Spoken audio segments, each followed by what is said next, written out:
Hi everyone, welcome to Travel Massive Live. Today's topic is misconceptions of influencer marketing. We do have Mike here with us. Mike is actually chapter leader for Travel Massive Miami. A few months ago, he did a panel discussion with different influencers on this topic, so we got very excited and we thought, why don't we share this more broadly? And here we are on Travel Massive Live. At any point, anyone watching us live, if you have any questions, please use the chat box on your right, and then we'll get to them after the presentation. Mike, to you.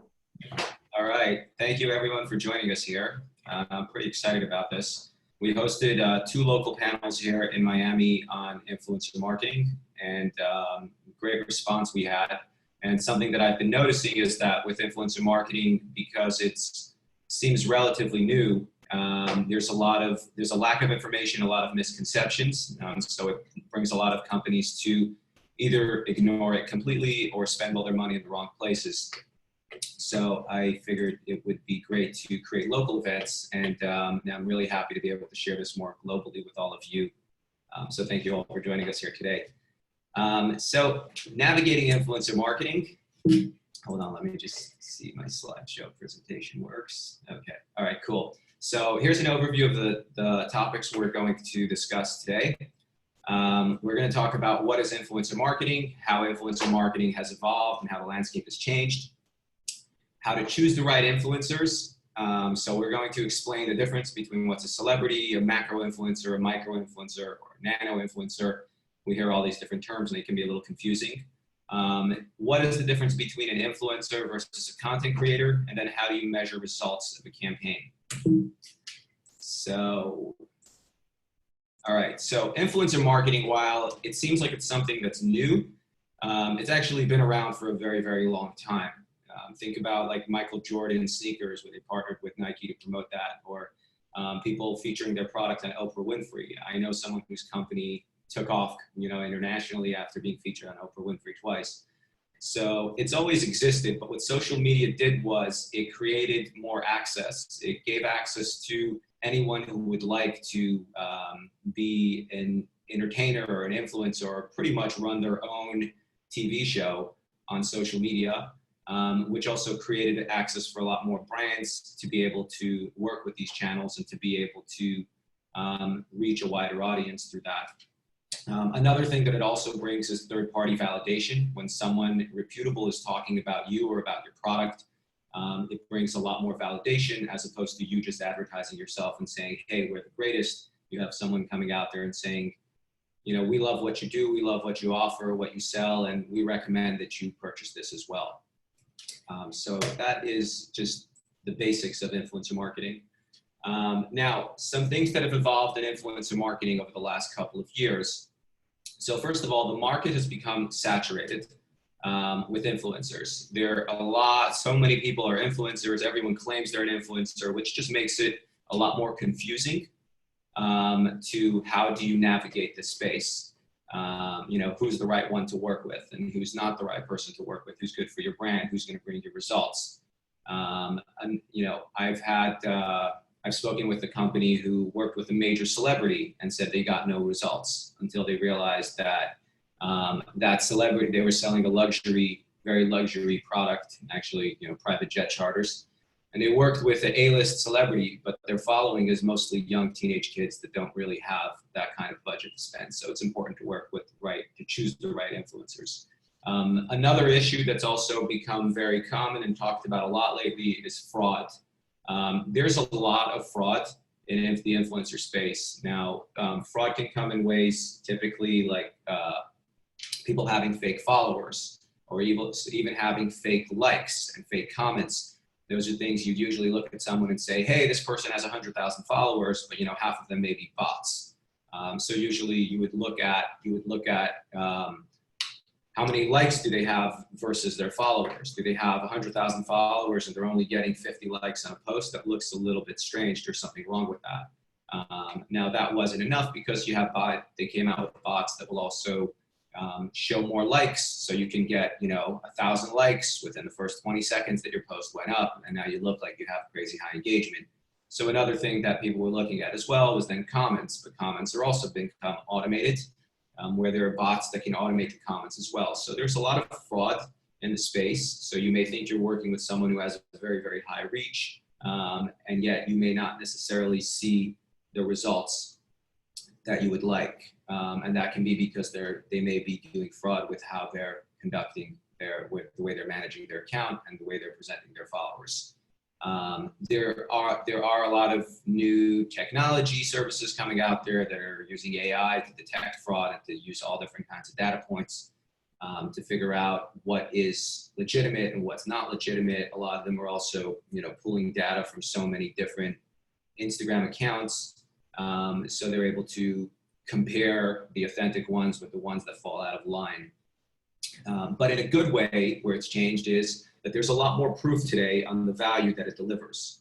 More and more companies are starting to recognize that this is something that really is worth investing in, that it's really delivering results. I spoke with a few people that do the public relations and marketing at hotels, and they've been kind of, spearheading influencer marketing within their organizations, but without much support from upper management. Now it's been a few years that they're doing that, and upper management is actually opening up the conversation and saying, we need to talk about this and see how we can assign a budget to this. They're starting to recognize that it is something that is real and something that is bringing value. Another thing that's also evolved is measuring results. So how we measure results, as I mentioned earlier, it's no longer about just likes and comments and follows. Those are just vanity metrics. There are better ways to measure results and to see if your campaign has been effective, or if the influencer you're working with is actually delivering value. We're going to get a little deeper into that later on in this presentation. Hold on one second. Okay, so how do you choose the right influencer? The first thing you should really figure out is, what is your campaign's objective? What is your goal? If your campaign's objective and goal is to create a lot of awareness, you want to have a lot of exposure for your brand, but you're not necessarily looking to generate immediate sales or anything like that, then it might be a good idea to work with someone who is a celebrity influencer or a macro influencer, which I'll explain the details of that in a minute. If your campaign goals are to generate direct sales, where you want to actually see an ROI, not just CPMs, so if you're looking for sales and traffic as opposed to just impressions and views and things like that, it's been proven that micro influencers and nano influencers have been a lot more effective in actually generating results. And the reason for that is that they have a lot deeper connection with their following, where their followers see them almost as friends, who they trust a lot more, and they have closer connection, where they're more likely to take suggestions and recommendations to purchase or make decisions that these influencers are making. Whereas celebrities might reach a very, very large group of people, but they're not necessarily seen as a friend. They're seen more as an icon who's a little bit more distant from the day-to-day life that their followers are living. Another advantage also with the micro influencers and the nano influencers versus the macro and celebrity is that the micro influencers and nano influencers make it a lot easier to zero in on a specific demographic. So whether you're looking at people with a certain location, you'll find that in micro influencers. If you were to hire Kim Kardashian right now and have her promote your product or your brand or your destination, it's very difficult to know the reach that you'll be getting, because while she might have 153 million followers, they're scattered all over the world, and you're not necessarily zeroing in on a specific area. But if you were, for example, to zero in on some of these local influencers here in Miami, like the ones on the right, they may not necessarily have the biggest following, but these are people that have a very deep connection with the local audience in a specific area. So you can look into, what are these people about? If you look here on the right, all the way to the right, so you have like Chris Adamo. He happens to be a local entrepreneur and a publisher of several different newsletters and local media here. He's very, very tapped into the local community. And if you were to work with someone like that, you're going to reach a very specific audience, a very specific group of people, and very, very specific location. Now, same thing as well. You have the next one there, Naked Almond, who's a yoga teacher. You're going to reach a specific crowd of people that are mostly in Miami, probably some in Bali, because she's in Bali right now, and writes that she's from Venezuela, so she'll have a following in those places as well. But Miami is her home base, so you would have a lot more people coming from a city like Miami. And they will take, you will get people from that specific demographic and that specific segment that are into yoga and into wellness and into health. Whereas if you went all the way to the left, like Kim Kardashian or somebody like Gianluca Vacchi, who have millions of followers all across the globe, it's a little bit more general and a little bit less specific on that. Something that's really, really important is to, dig a little deeper into the influencer's lifestyle and into their account. Aside for checking on fraud and identifying their specific audience group and that they're reaching and they're communicating with, you want to also see what their lifestyle is and what their values are. Are they going to represent your brand in the right way? Or can it be a little risky where they may present your brand in a way that is not necessarily what you're looking for? So it's important to always dig through their comments. Something you'd like to look at, are their comments authentic? Are they creating conversation? Are they storytellers who are talking about their experiences? Or are they merely posting up a pretty picture with an emoji? And most of the comments that they're receiving in return are just emojis. So that's something you definitely want to look out for. And then, hold on 1 second, I'm trying to see my chat. It's not. I guess I'll get to the questions afterwards. I can't see the chat right now. So that is the differences between the micro, macro, and nano, and celebrities. So the numbers of what makes someone considered a nano influencer versus a celebrity influencer. Everyone has a different opinion. There's no official status or title or requirement for what someone is considered a micro, macro, or nano. I generally like to look at micro influencers as anyone between 5,000 to 100,000 followers. I'd like to see people between 100,000 to 1 million followers as macro influencers, and I think over 1 million they're more in the celebrity status. Whereas nano influencers can be anyone from 500 followers to 5,000 followers. Most people are nano influencers because while you may not have that many followers, but out of 500 people, you'll have quite a few people that are really close friends and will take suggestions from you. Something I've noticed personally from managing just my personal account with a few hundred followers versus a business account that I had with thousands of followers, I'd often get more engagement on my personal account with less followers than I did on the big business account, just because the people following me actually know me and have a connection with me and are interested in what I have to say and what suggestions I'm making. All right, so influencer versus content creator. So you'll notice a lot of influencers now call themselves creators or call themselves content creators. The reason for that is that the word influencer has kind of gotten a bad rep. A lot of people don't want to be called influencers. It's become very cliche. It's like you think you're an influencer, you think you're entitled. So a lot of people prefer to use the term creator or content creator, things like that. But there is a difference between an influencer and a content creator when you're looking to hire contract influencers to work with you.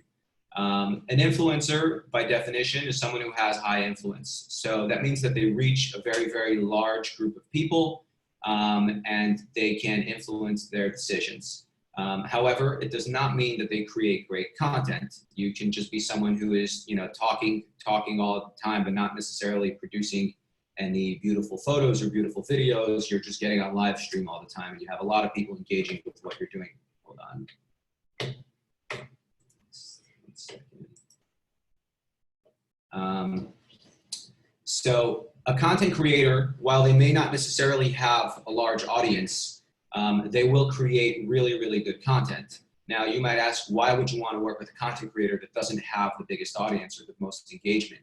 The reason you may want to do that is because you are able to then take the content that they've created and you're able to put that into a targeted campaign and a paid or boosted campaign on Facebook or on Instagram and target the specific audience that you're looking to reach. So let's just say you found a creator whose aesthetic and design and their style overall really suits your brand and really represents your brand in a great way.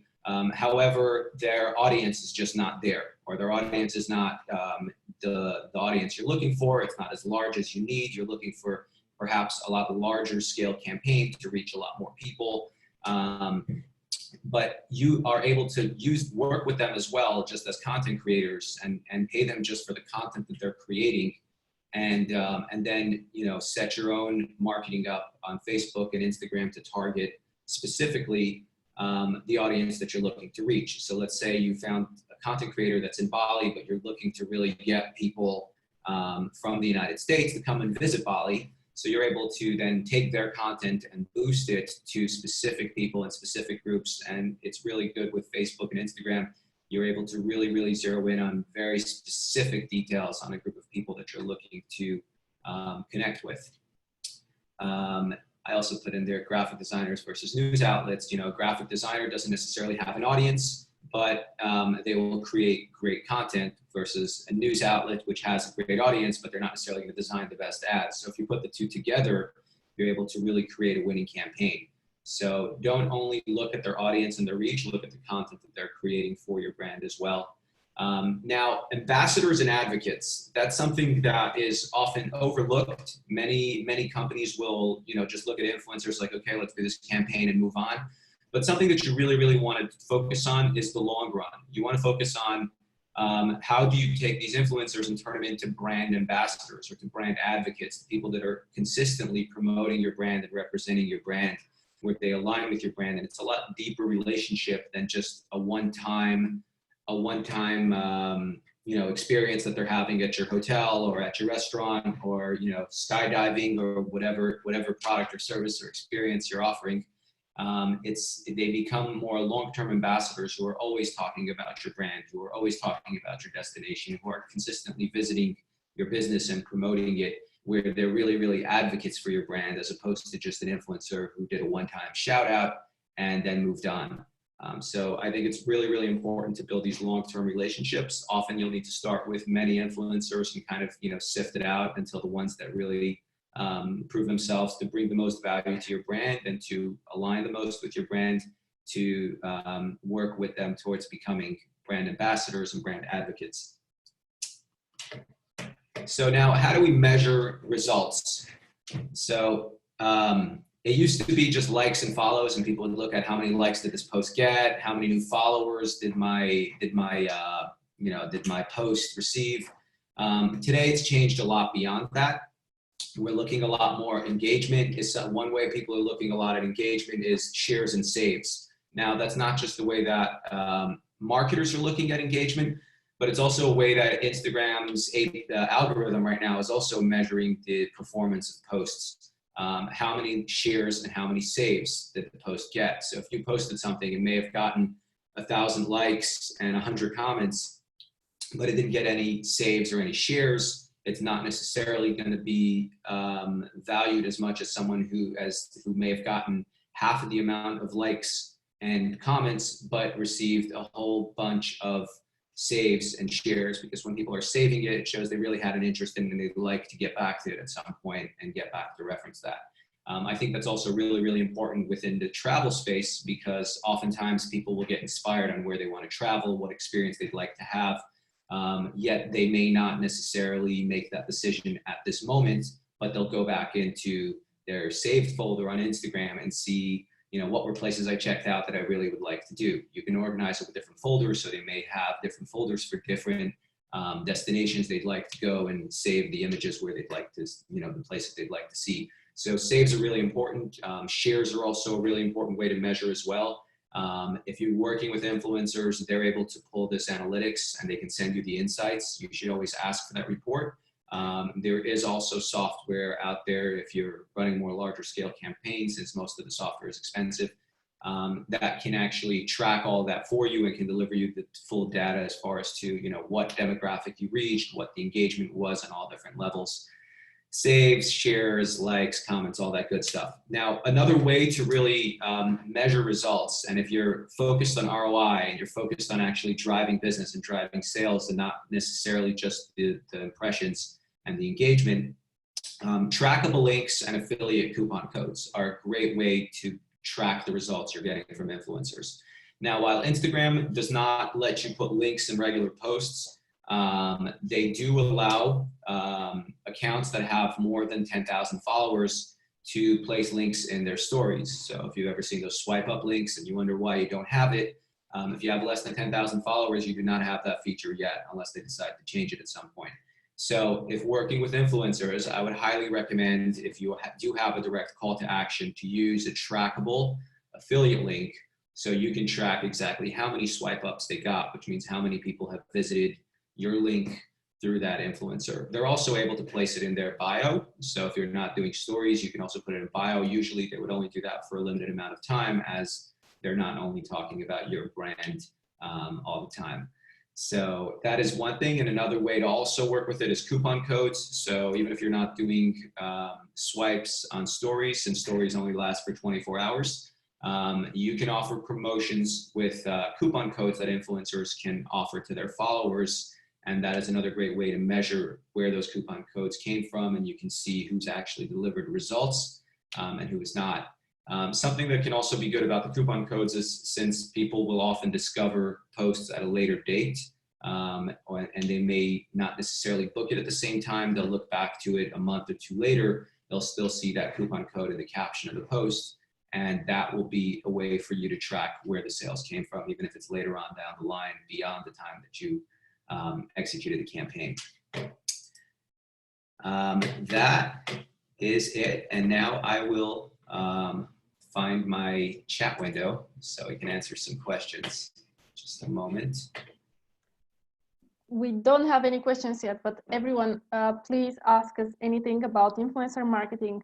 I do have a question. Can you show us some specific examples of campaigns that you recently did or that really stood out, so we can see what kind of engagement and what kind of thing that we can see from these examples? Yeah, so I mean, I can show you a report that we did.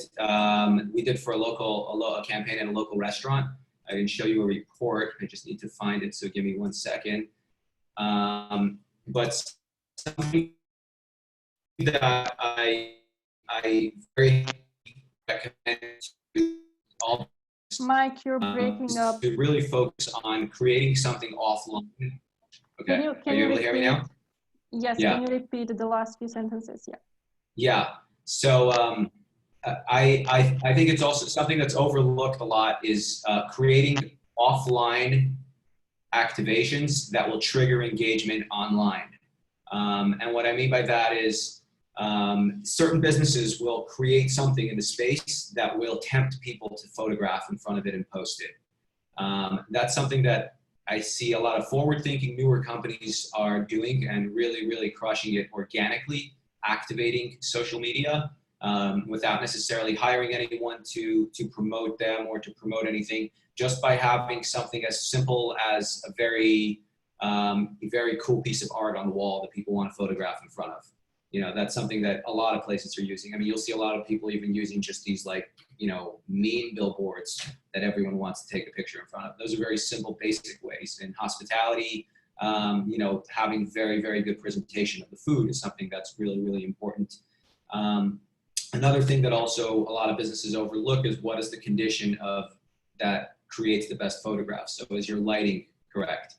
We did a campaign at a local restaurant whose food is, the most perfect design for cameras. I mean, it's a crazy presentation, but the lighting was terrible. So unless they were specifically food photographers that show up with all their own lighting and all their own equipment because they're used to working with food, most of the pictures didn't come out good. So that's something that's really important. I've also learned from working with different influencers, foodies will be really good at photographing food, and it's a very different skill than photographing lifestyle or photographing people or photographing architecture. So it's important to if you're looking to feature a specific space or a specific product or specific experience, to choose an influencer that will create that kind of content or has experience creating that kind of content. If your objective is to create good content, if it's just for the market reach and the engagement, they may not necessarily need that. We do have a question from Galena. How can you tell when influencers are using fake followers and likes versus a real organic audience? Okay, so yeah, that's a great question. So the answer to that is there isn't really a clear-cut answer. There are basic things that you can do to look out for it, and then there's software that you can use. So basic things that you can do to look out for is compare their likes and comment ratio to the amount of followers that they have versus other influencers that you engage with or that you know that are pretty authentic and legitimate. Another thing you also want to look at is are their comments authentic comments? Like, is there a conversation happening there? Or is it a bunch of emojis with high fives and I loves you and you look beautiful, or just random 2-3 word comments? Or is there a real conversation going on? Is the influencer responding back to every single comment and having that kind of conversation with them? That's one way to look at it. There's comparing the consistency also of their likes and comments in their posts. Are there major jumps? Now, you will occasionally see major jumps on legitimate posts, on legitimate accounts as well. So someone may have an average of 500 likes on each post, but then they'll have one post that has 2,500 likes. That happens. Certain posts will go viral for whatever reason, will get more engagement, but is there overall consistency? We'll see a lot of influencers come in with 20,000 followers, but then they only have about 50 likes. Then you know the followers are fake. When it's engagement fake, it's a little bit harder, but you should definitely look at the conversations that they're creating. Are they creating real conversations, or is it just very generic posts? I'll tell you something, I've used bots before, so I know how the bots work. When I first started working with Instagram, I was using a bot, and I'll tell you what it does is you can set up a specific target group of accounts that you want to go after, and you can create settings that will follow them and then unfollow them in another 30 days or in another day or whatever amount of time you'd like it to unfollow. So it'll go and follow people, because most people will reciprocate. So when you follow 10 people, at least 2 of them will follow you back. So people do that. But then people will also, you can set up bots that will go out there and write comments, where they'll upload a whole bunch of standard comments, and then the comments will just go at all these targeted posts and place those comments, but they're not going to be authentic comments. And I learned my lesson one time and never did it again. We had these generic comments that were going out there just saying, oh, it looks great, amazing, all this positive messages. And there was a post that was a few years ago. There was a bomb scare in Manhattan in New York, and someone posted something like that, and my bot wrote, looks amazing. And I got back messages like, you're a terrible person, what are you doing? I was like, okay, these bots are no good. No one can use bots anymore. But there's another way to also detect if you're working on a paid campaign is ask them for references. You know, speak with other companies that they've worked for, just to see the results that they've gotten, and see if you can also start small and kind of scale from there. If you're offering experiences, a lot of the time you can work on barter where you don't need to invest hard money into it. So it can be, it can be a way to kind of A/B test and see who works great for you. But also that's where working with an influencer agency can also bring value, since the influencer agencies are working with these influencers on an ongoing basis on multiple campaigns. They'll know a little bit more about how effective this influencer was in the past on their campaigns or not. Generally speaking, if someone's not performing well, if someone's following is fake or their engagement is fake, it's not going to perform well as far as bringing ROI. And any agency managing them will not want to work with them anymore. So that's where that can bring some value in as well.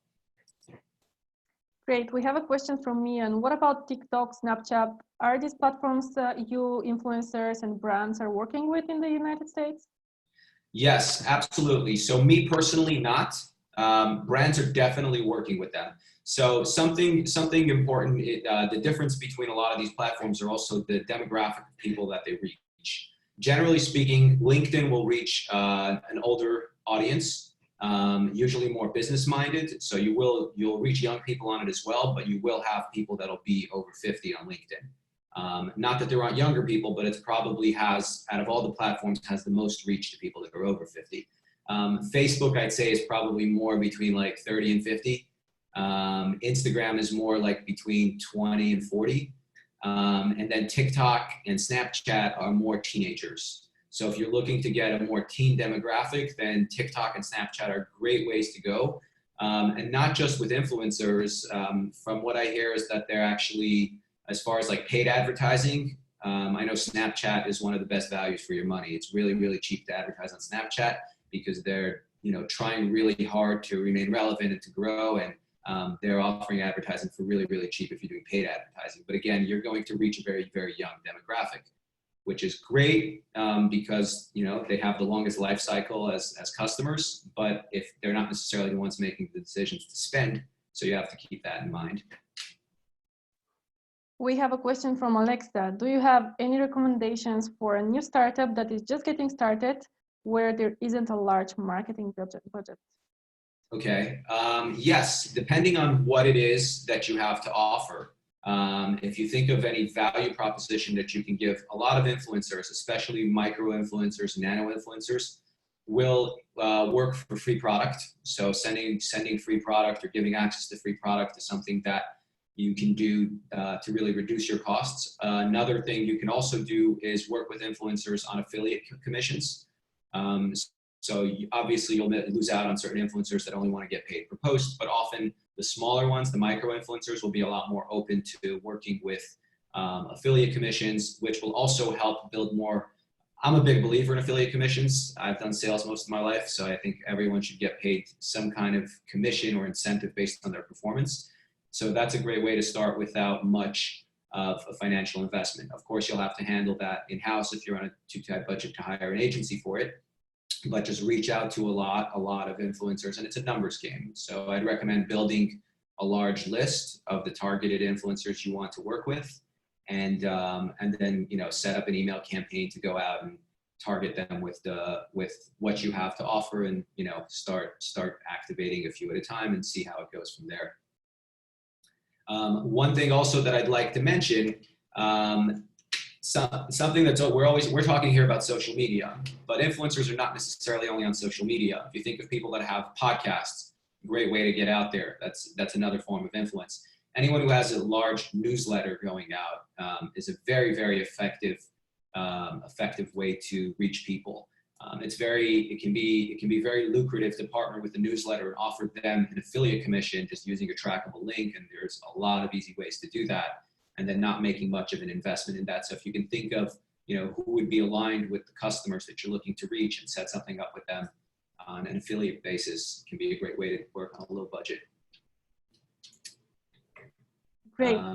Question from Ian. Do you find influencers who are proficient with multiple platforms, or are influencers stronger when they focus on just one platform?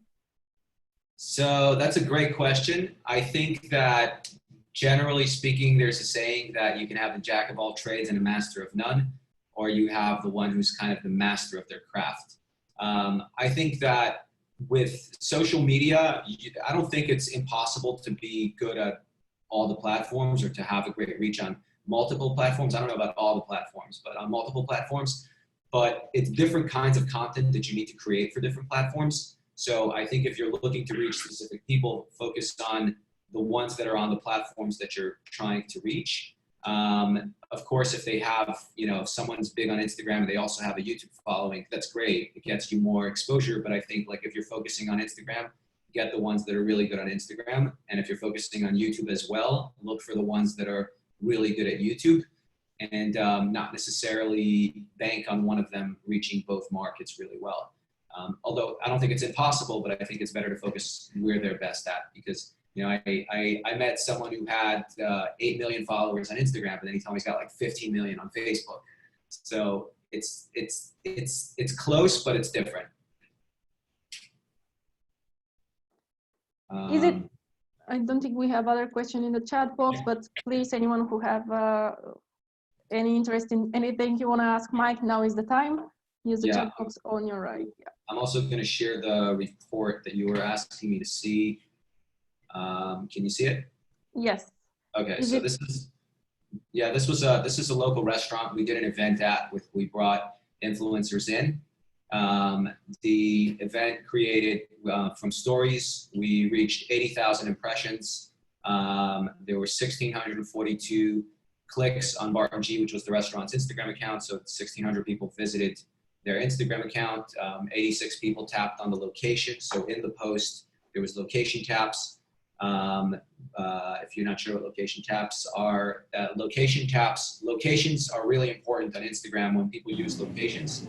If you tag, let's just say the Fontainebleau Hotel in Miami on Instagram on a post, it'll come up in the feed. When someone's searching Miami, it'll come up in the feed of the Miami search. These posts will come up. So it's a great way to get more exposure for the business. We had 10 influencers. It was one dinner, 10 influencers, and these were all the results we achieved. We also showed them who their top performing influencer that we worked with was and what she achieved.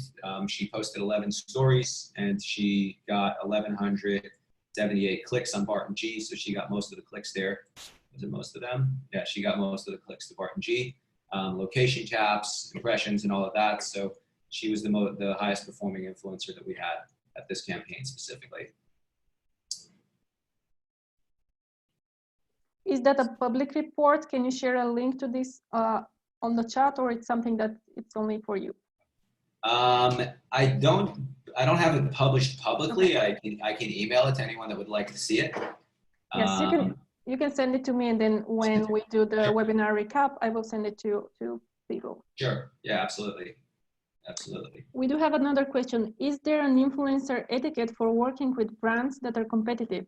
For example, you work with Skyscanner, then Kayak wants to work with you. Are there exclusive deals, or is it the highest bidder? 1 second. I'm just reading it to understand the question one more time. Which question was that? The Skyscanner one? Yes. Okay.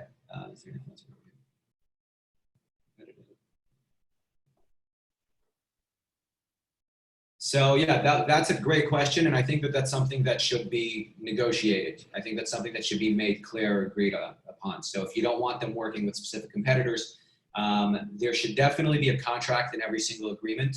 I'm not an attorney, so I can't give you all the specific details of it, but just things that I've heard come up a lot in conversations are what is the licensing to the content? So how are you allowed to use the content that they're creating? Is it something that you can display on your website? Can you feature it everywhere? Or is it limited only to social media platforms? What are the influencers' obligations to you? What's your obligations to them? Also, something you want to always take into consideration is what happens in the event that, there's one thing if they're working with another brand that's a competitor of yours, but what if they did something terrible and, they just created a really, really bad reputation for themselves and you don't want to be associated with them anymore.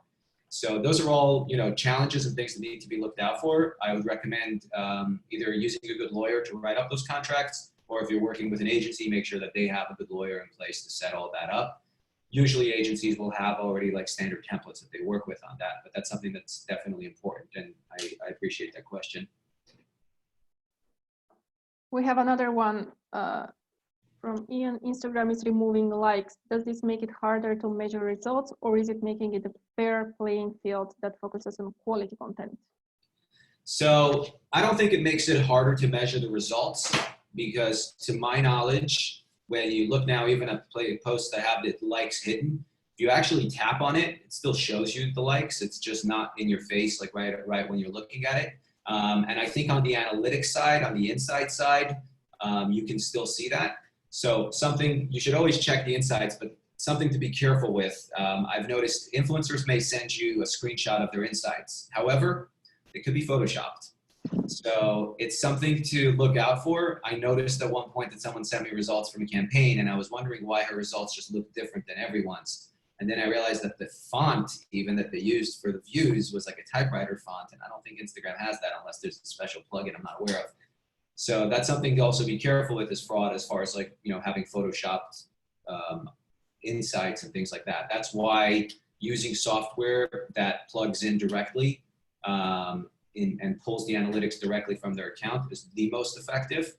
However, it's become a lot more difficult to create software like that, so it's pretty expensive to use just because Instagram has, Facebook Instagram has changed their API because of all the data breach issues they've had. So they've limited the amount of companies that they give access to their API, and it's very, very strict with how to authenticate and all of that. So it's not as easy anymore to pull the back-end analytics. Although there's a lot of software that pulls it from the front end, but on the back end, it's a little bit more challenging.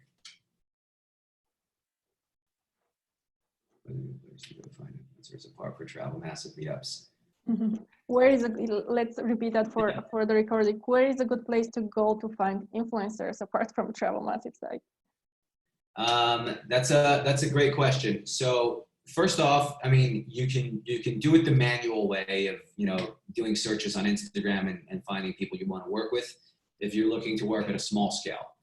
If you're looking to work at a large scale, there's a lot of software out there that helps you discover influencers. Some of them are fairly inexpensive, that can let you just do the searches to find influencers based on specific categories. So you can put in, like, let's say you're looking for travel, or you're looking for fashion, you're looking for fitness in specific areas with a minimum of a certain following and a maximum of a certain following, and you're able to find those influencers and just do direct outreach to them. If you're, you know, if you have a product or something, or even if, not necessarily product, even if it's a venue or a hotel or anything like that, I would suggest throwing an event and then, you know, inviting influencers. But you can, you know, you can DM, direct message influencers on social media. You can ask them to invite more friends. I think events are a great way in general to bring people together and also to give them the experience of your brand and your service. But it also depends on like where you're located. In certain cities, like in Miami or in Los Angeles, it's like every other person you walk into is some kind of influencer. So it's easy around here. I can't tell you how many people I see walking around with cameras all the time and filming and with their own photographers. You can't go to the gym here without at least seeing 3 photographers filming someone. So basically you can just go on the street and find influencers to invite to your event. Well, that's one way, but I think the real way is, you know, look up some software online. There are different programs that help you discover influencers. I've seen some that are as little as like $100 a month. Do you have any recommendations for such software? There's one that I've used. It's called Heapsy. I think it's either H-E-E-P or H-E-A-P-S-Y. That was one that I've used. It's pretty cheap and pretty simple. Of course, you have like, you know, you have a lot fancier programs. If your company has a budget, there are a lot more advanced programs that help you actually handle and manage the influencer campaigns, the entire relationship and the outreach. One of them is called Claire with a K, but they usually run around $35,000 a year for most of them. My company developed something for the travel space, travel and hospitality specifically, which is what Access is. It's a barter-based network where influencers are members and get access to complimentary privileges in exchange for promoting on social media. What we're doing also is, first of all, it brings the influencers to you, so you don't have to look for influencers. They'll request to visit your hotel or to, you know, check out your spa or have these experiences. And you can then review and decide if you want to approve or deny their request. Another thing that we're also doing to help as far as the fraud goes on our platform, we're adding a two-way feedback system. So when you're done working with a specific influencer, you'll leave them 5 stars like you would with an Uber driver. So then as we build that kind of data on the influencers, you know you're only working with 5-star influencers. Let me just mention that if people also can go to Travel Massive website, we do have more than 10,000 content creators. So if you go to the search bar and type travel blogger in, I don't know, Lithuania, you will get the results. It's completely free, so you can also use that source to look for influencers. Okay, I just shared Mike's profile on the chat, so everyone who wants to get in touch with him, you can do it on Travel Massive. We do have a last question from me on best influencer. Wait, let me just see. What's the best influencer or social media meme of 2019? or a Ooh, big brand campaign? that's a Your great favorite. That's a great question, but right now, the only thing that's in my mind has no words. It was the art installation we had this week at Art Basel in Miami, where the artist duct taped a banana to the wall and sold it for $120,000. I think that just went viral everywhere. So for me, it's a wordless. I don't know if it counts as a meme, but I think it was one of the best pieces of viral media to go out there this year, and I think it created a lot of talk about Art Basel. So whether they intended it to get this much attention or not, I don't know. But they actually, the last day, they had to remove it because it became too much chaos for people waiting in line to take a photograph in front of it. So they had to remove it because it was too crazy. And we had all over Miami, people were like creating knockoffs. There was a guy standing on the street with two frames. One of them had a banana taped to the frame and the other one had an eggplant taped to the frame, and was selling it for $100. So you had all these parodies of it, and I'm sure you're seeing things online with people creating their own versions of it. So I think that was great. I saw this circulating on my newsfeed, so I was just wondering, where does that come from? I do have one more question, because this is something that a lot of brands ask me too, because I'm also a travel blogger and work with a lot of bloggers and brands. Mm-hmm. Is there like a recommended time frame where you can expect results from influencers? I know it is very different for Instagram, Facebook, or social media in general, and then when you have blog posts, because the results with articles can come even years after the post. Yeah, so that's a great question. So first of all, I think it depends a lot on what the product is that we're promoting. So for example, if it's a vacation, it might be a little bit longer to see the results, just because people are not necessarily going to book that impulsively. Whereas if you're selling a software app, or you're selling a piece of clothing or something like that, you'll see a lot more instant results with it. I think that with blogs, it can be a longer play, because in general, SEO is kind of like real estate. It goes up with time. Whereas I feel like social media, at least Instagram, I don't think it's the same, because I think that the more time passes, it kind of gets buried in the bottom of the feed. So it becomes less relevant. Instagram is kind of more, I think, instant gratification. People will discover it later if you use specific hashtags on it. So someone may go and search health retreats in Barcelona as a hashtag or something like that, and there are not that many posts using it. So if it's a very, those are called, I forgot the right word for it, but they're less popular hashtags. So using less popular hashtags will increase your ranking within that specific hashtag. So while less people might visit it, but it's also a less crowded space. So then people may discover the post months down the line or years down the line, because there's not that much there. But otherwise, it kind of goes down to the bottom of the feed. Unless it's a very, very highly engaged post, and then you'll see it come up in the featured a lot, and the algorithm will move it up. But unfortunately, or maybe it is fortunately, Instagram's always changing their algorithm, so it's kind of hard to really predict. And that's why I think, like, if anyone here is an influencer, I recommend very much to get your followers to sign up to your newsletter, because you never really own your followers. If Instagram decides to ban you tomorrow for whatever reason, or shut you down, or just tweak their algorithm a little bit, you're worthless. Not you as a person, but your influence is worthless.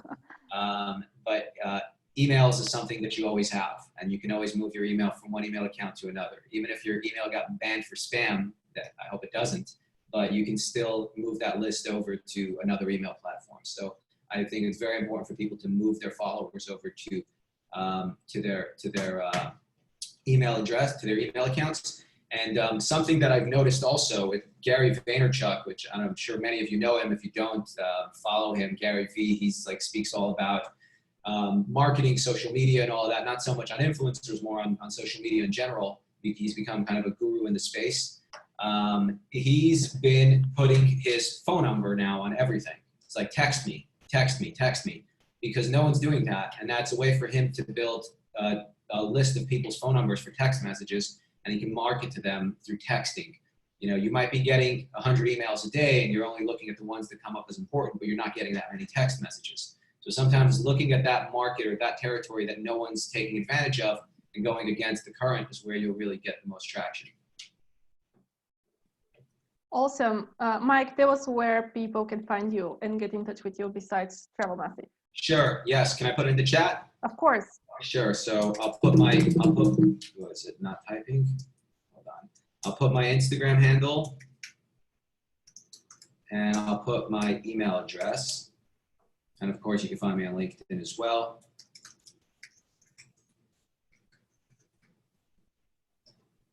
Awesome. Let me just remind everyone that we are recording this webinar, so we're going to send the video and all the links that were mentioned during the webinar to you on your inbox.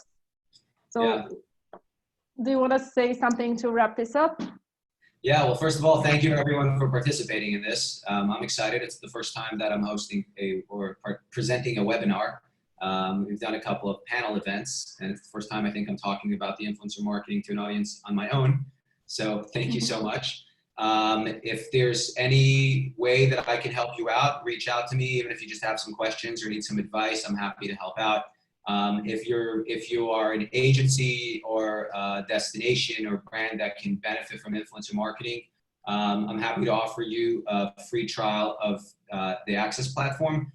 We're still in beta mode, but we're looking to get users on it just so we can start kind of building the performance data and also adding more features as we get requests from people. So that's something I would appreciate if anyone has destinations that they can put onto the platform. That would be great if we can connect on that.